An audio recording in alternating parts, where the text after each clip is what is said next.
신탁사의 역할은 그런 여러분들의 니즈도 끌어내야 되고 반대하는 의견도 잠재워야 되고 이런 부분들입니다. 다음. 많은 사업장에서 조합장은 뭐 제왕적이다. 아직도 제왕이신 분들 많습니다. 근데 진짜 많이 해임당하십니다. 그러다 보니까 가다가 끊기고 가다가 끊기고 가다가 끊겨요. 그 다음에 또 뭐가 있냐. 이 제왕적 조합장들이 하는 게 있어요.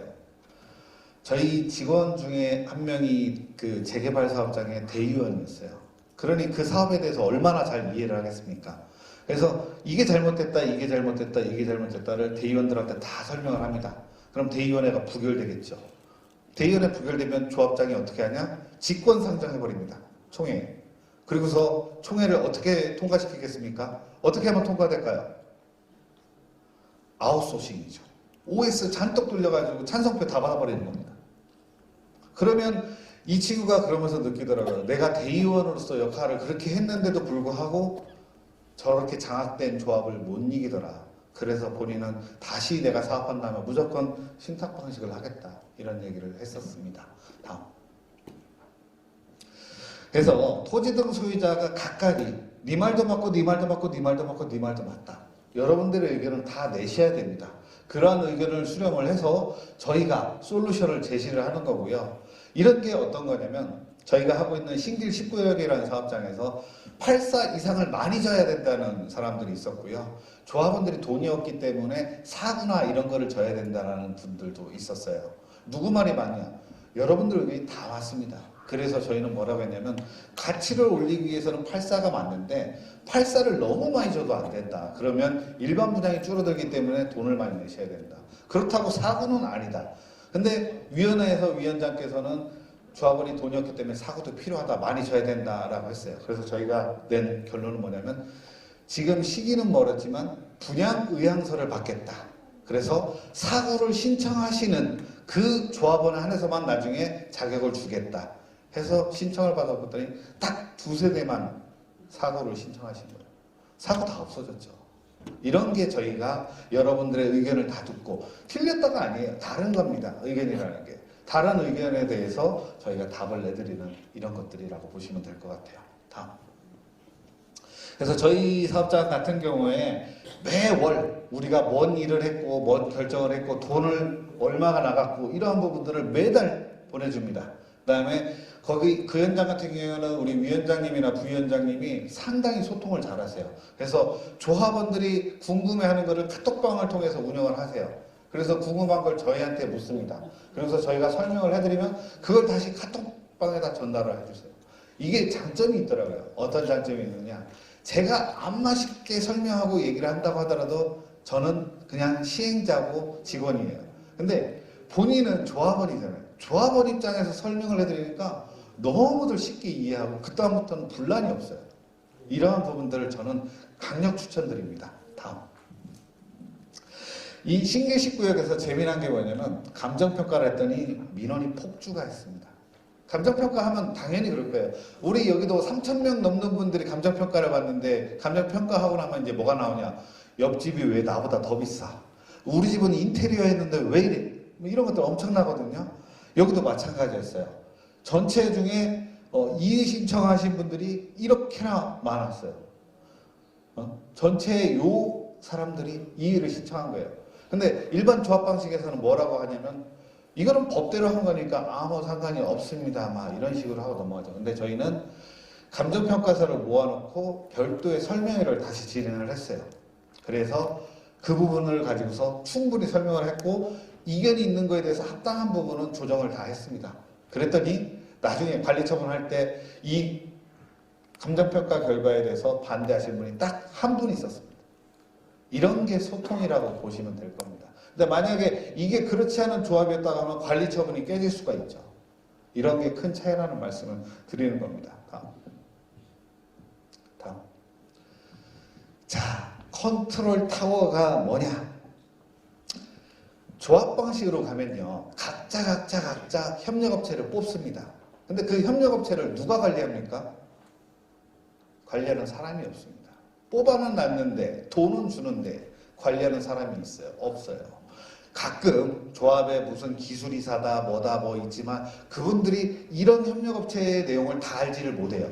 그러면 관리할 방법이 없죠. 근데 저희는 그런 전문가 집단으로 되어 있기 때문에 이러한 업체들을 전체를 다 관리합니다. 그렇기 때문에 기술적인 것도 관리하고 비용적인 것도 관리를 합니다. 지금 여기에서 보면 협력업체 관련 비리만 나와 있는데 협력업체는 비리의 온상이 될 수밖에 없어요. 이 업체들은 여러분들하고는 한 번 만나는 업체입니다. 그렇기 때문에 조합장한테만 잘 보이면 돼요. 조합장한테 주고 자기는 받으면 돼요. 근데 저희 같은 경우에는 저희는 협력업체가 일을 못한다. 다음부터 무조건 배제합니다. 어떻게 배제하냐? 입찰을 하겠죠. 본인들이 입찰을 해서 들어오더라도 저희가 설명을 합니다. 이 업체는 어디 현장에서 이런 문제를 만들었던 업체고 실력이 없습니다. 그럼에도 불구하고 뽑으시려면 뽑으십시오. 저희가 말했지 않습니까? 저희는 내비게이션이지 운전하진 않습니다. 그런 내용을 알려주고서도 하시겠다고 하면 뽑으십시오. 그러면 뽑겠습니까? 그런 부분이라는 거죠. 다음. 저희 현장하고 화소가 왜 이렇게 떨어지지? 저희 현장하고 저희 현장 옆에 있는 그 조합방식 사업장하고 둘이 동시에 친환경 용역에 대한 발주를 했었습니다. 근데 저희는 훨씬 많은 이런 업무 범위가 들어있어요. 그 다음에 여기는 재건축 사업장이다 보니까 불필요한 업무가 들어있었어요. 근데 이런 불필요한 업무가 들어있으면 뽑히는 협력업체 입장에서 아이 저거 필요 없는 업무입니다 라고 할까요 안 할까요? 안 하죠. 거저 먹을 수 있는 돈인데 저거를 왜 합니까? 그러다 보니 저희보다도 규모도 작은데도 불구하고 훨씬 비쌌다라는 겁니다. 이런 것들이 누가 관리하냐? 실제로는 정비업체들이 이러한 부분들을 작성을 합니다. 네, 열심히 해주는 정비업체들도 있겠지만 잘 못하는 정비업체들은 그냥 다른 현장 거 그대로 뺏겨다가 놓습니다. 그러다 보니까 이런 실수들이 발생을 하는 거거든요. 그래서 이런 부분에서도 차이가 난다는 겁니다. 그러면 이것만 그런 거 아니야 해서 보면 저희가 나머지 용역들도 보면 대체로 70%선 저희가 예가를 책정한 금액의 70%선에 나옵니다. 이 예가는 어떻게 선정했냐면 예가를 결정할 때도 그냥 저희가 임의로 하는 게 아니라 업체들로부터 견적을 받습니다. 견적을 받아서 평균치를 가지고서 예가를 내고 그걸 갖다 임차를 했더니 이렇게나 떨어지는 겁니다. 이렇게 보통 조합 방식에서는 이런 예가 자체를 잡지를 않습니다. 왜? 그냥 보통 정해져 있어요. 어디가 될 거라는 건 정해져 있어요. 근데 저희는 이렇게 하다 보니까 경쟁이 많이 나죠. 그럼 이렇게 경쟁이 많으면 단점도 있어요. 실력도 없는 애들이 덤핑 치고 들어올 수 있어요. 그죠? 근데 이제 저희는 평판조사라는 걸 합니다. 그 업체가 과연 그걸 수행할 수 있는 업체인가 확인을 해서 그 업체가 그렇지 않다고 하면 기회를 주되 계약 이행 보증금을 올려버립니다. 니들이 일을 잘하면 아무 문제가 없지만 일을 못했을 때는 페널티로 40%의 계약금을 몰취하겠다. 이런 식의 방안을 세우는 거죠. 이런 부분들이 상당히 크게 역할을 했고요. 이 현장에서도 이 사업장에서도 처음으로 발생한 환경영향평가라는 항목 그런 업체가 발생을 했었는데 그 업체가 일 못해서 결국 40% 계약이익 보증금을 몰취했습니다. 그래서 이런 것들이 저희가 컨트롤 타워로서의 역할이다 라고 말씀을 드리겠습니다. 다음.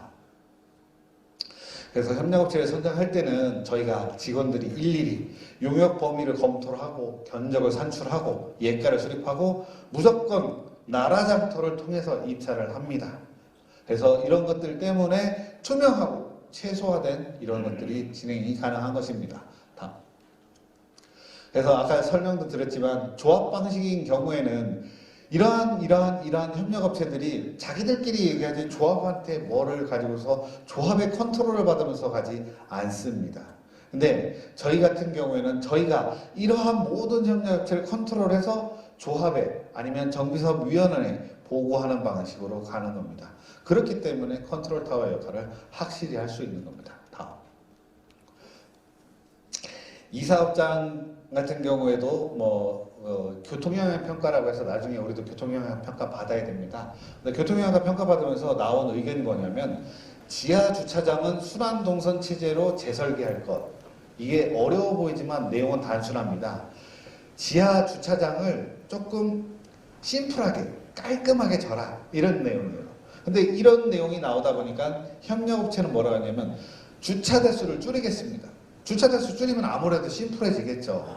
근데 그렇게 되면 상품이 떨어지잖아요. 그래서 저희는 상품이 떨어지기 때문에 그렇게 할 수 없다. 그래서 대안을 여러 개를 그렸어요. 대안을 여러 개 그려서 가서 심의위원들을 설득을 했고 그 결과 그대로 유지하면서 교통영향평가를 통과했다는 거죠. 이런 사례가 너무도 많습니다. 너무도 많다는 게 협력업체 입장에서는 자기들이 돈 더 버는 거 아니잖아요. 과감하게 포기합니다. 근데 저희는 포기를 할 수 없기 때문에 잡고 고치고 이걸 계속하는 거죠. 다음. 똑같은 사업장에서도 똑같은 문제가 발생했는데 음영세대가 발생하니까 협력업체에서 첫 번째 멘트는 뭐냐면 세대를 날리면 됩니다. 세대 날리면 당연히 그늘이 덜 지니까 충분하죠. 근데 날리면 어떻게 됩니까? 그만큼 수입이 줄죠. 그래서 저희는 이게 배치를 바꿨어요. 이렇게 있던 걸 돌려버렸습니다. 그랬더니 음영이 해결이 됐더라는 거죠. 이러한 대안들을 만들어내는 게 저희 컨트롤타워의 역할이다.